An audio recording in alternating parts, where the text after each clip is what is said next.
Sidang perceraian antara Baim Wong dan Paula Verhoeven kembali menjadi sorotan publik, menciptakan gelombang diskusi yang hangat di media sosial. Dalam sidang perdana tersebut, banyak momen yang menarik perhatian, mulai dari ketegangan yang terlihat di antara mereka, hingga ekspresi wajah Paula yang tampak sedih dan penuh harapan. Situasi ini jelas memicu rasa empati dari banyak orang, terutama penggemar yang telah lama mengikuti perjalanan cinta mereka. Satu hal yang membedakan sidang ini dari yang lainnya adalah kebebasan media dan publik untuk hadir dan merekam setiap detil proses hukum tersebut. Hal ini memberikan nuansa yang berbeda, seolah-olah Baim dan Paula terjebak dalam sorotan yang lebih terang dari biasanya. Warganet pun semakin merasa kasihan kepada Paula yang terlihat begitu terpukul oleh keadaan. Banyak yang mempertanyakan niat Baim Wong mengapa memilih untuk membuka proses perceraian mereka kepada publik, terutama setelah sebelumnya ia sempat mengungkapkan sisi-sisi pribadi dari kehidupan rumah tangga mereka yang bermasalah. Dalam waktu yang sama, kemarahan netizen semakin meluap, terutama karena tindakan Baim yang lebih dulu membongkar aib Paula saat ia mengungkapkan keretakan hubungan mereka. Beberapa orang merasa bahwa tindakan tersebut tidak hanya merugikan Paula secara emosional, tetapi juga menciptakan stigma negatif terhadapnya di mata publik. Lantas, seperti apa tanggapan psikolog terkait fenomena ini?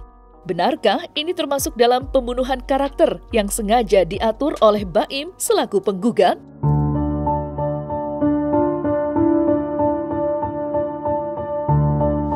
Orang yang waras, kalau ada masalah bukannya flight, kabur, tapi menghadapi. Jadi kalau menurut saya bagus kalau dia datang untuk menyelesaikan masalah yang ada. Terlepas apakah itu benar atau tidak dia selingkuh, tetapi yang jelas dia sudah mencoba untuk kemudian menghadapi masalah itu. Bahwa dia dengan rasa nyaman atau tidak nyaman itu belum tahu kita. Kayaknya lebih banyak tidak nyamannya karena semua mata tertuju pada dia, sementara di luar sana kan sudah ada cerita tentang dia yang ini, yang itu, yang apa dan sebagainya, yang kemudian itu yang harus dia hadapi. Tapi cara dia menghadapi wartawan, cara itu kalau menurut saya oke. Tidak ada kata pun yang terluar dari mulut dia. Karena kalau dia kemudian mengutarakan sesuatu yang terkait dengan materi persidangan, kalau menurut saya itu bukan tempatnya kepada wartawan atau pada media sosial. Memang itu wajibnya nanti diungkapkan pada waktu ada di persidangannya sendiri. Saya tidak membela salah satu, tapi yang saya katakan di sini adalah bagaimana seseorang bersikap pada waktu ada sesuatu yang terjadi di rumah tangganya. Tidaklah seharusnya aib itu dibuka di depan umum, dan ini sudah dilakukan dengan baik. Sementara di pihak yang satunya lagi justru mengumbar aib itu keluar. Kan ini sesuatu yang harusnya di dalam agama juga tidak perlu untuk dilakukan, apalagi kalau mungkin ini belum tentu benar, ya, sehingga kemudian ada yang pro kontra, bahkan ada yang temannya si ini yang mengutarakan tentang bukti-bukti. Kenapa mesti media massa atau netizen yang tahu tentang bukti-bukti itu kan harusnya peruntukannya adalah di ruang sidang, bukannya untuk orang-orang pada umumnya gitu. Ada banyak yang menurut saya tidak layak untuk dikonsumsi publik pada umumnya, tapi harus pada waktu kita di persidangan, dan itu yang harusnya direm. Cara kita mengetahui bahwa orang itu salah satu udah dewasa, dia bisa mengontrol dirinya, bisa melihat sesuatu secara lebih objektif, lalu bersikap sesuai dengan apa yang terjadi di depannya. Itu salah satu tanda-tanda orang. Kemudian bagaimana caranya dia kemudian punya kesadaran bahwa kalau nanti dia salah, dia harus bisa bilang maaf. Dan kalau misalnya itu salah, berarti harus tidak dilakukan lagi. Tetapi ke depannya seperti apa itu kan tergantung orang ini masing-masing. Yang mesti diingat, kasihan anak-anaknya. Anak gak minta dilahirkan, anak tidak minta orang tuanya bercerai, tetapi sekarang orang tuanya harus bercerai, dan jangan membebani anak dengan apa yang kalian tentukan saat ini dengan cara bercerai itu. Apa yang diberikan Allah tuh pasti lihat dari sisi positifnya. Dengan adanya gini mungkin dia lebih kemudian bisa fokus juga untuk mengerjakan hal-hal lain untuk kepentingan dia dan anak-anaknya, misalnya seperti itu. Kemudian bisa membantu dirinya untuk kemudian melihat atau mengintrospeksi apa yang sudah dilakukannya, apakah memang ada yang salah dan sebagainya. Karena mungkin saja apa yang dilakukan ada yang salah, tetapi kita kan nggak boleh menghakimi dari awal. Itu harus dilihat dulu kebenarannya, seperti itu. Bukan berarti orang yang mengumbar kata-kata itu kemudian pasti jadi benar, belum tentu. Kita lihat saja.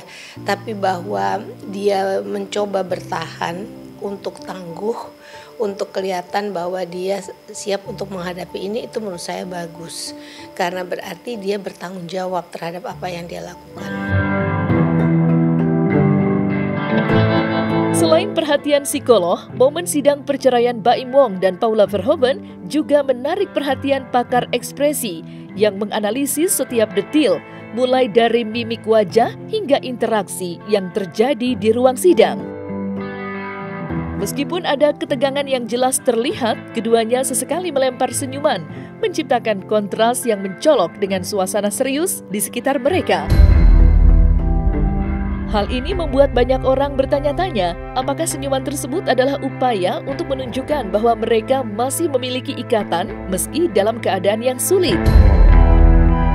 Satu hal yang paling mencolok adalah absennya cincin pernikahan yang biasa menghiasi jari manis Paula. Kehilangannya menjadi simbolis, menggambarkan bahwa fase baru dalam hidup mereka telah dimulai. Banyak netizen yang merasakan kesedihan ketika melihat tangan Paula yang kosong, mengingatkan mereka pada kenangan indah yang pernah ada. Dengan setiap gerakan, Paula tampak berusaha untuk tetap tegar, meskipun matanya menyiratkan rasa kehilangan.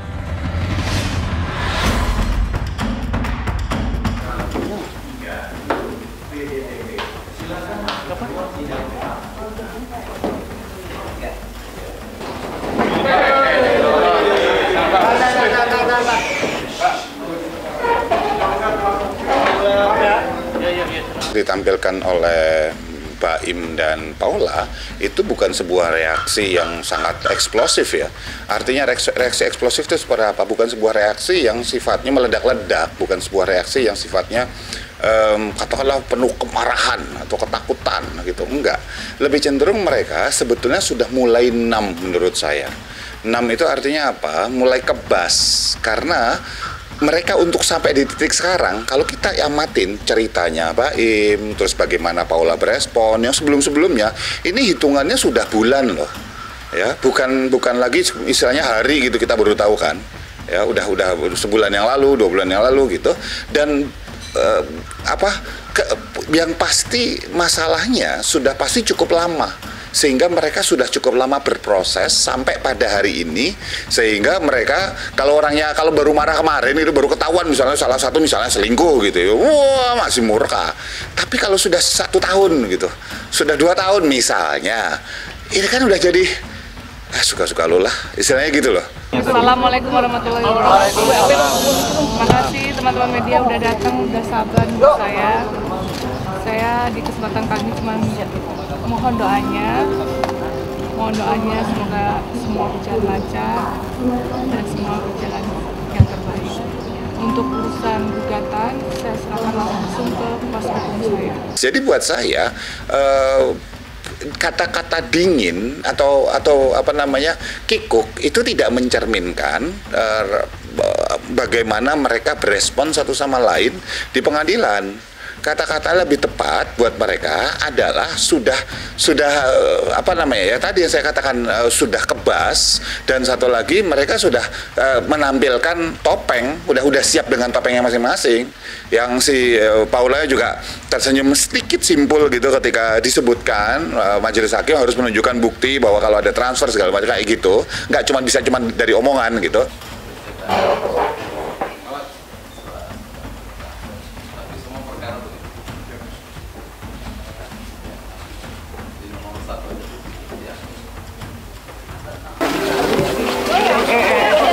Hati ya.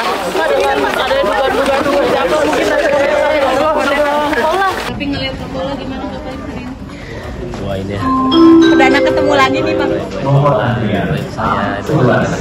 Ketika mereka tidak bertegur sapa, misalnya dalam proses itu dari awal, misalnya dalam proses awal sampai akhirnya mereka misalnya tidak bertegur sapa, gitu, dan katakanlah itu benar bahwa mereka benar-benar nggak saling sapa, nggak saling ngomong, nggak saling bahkan hai gitu, enggak gitu.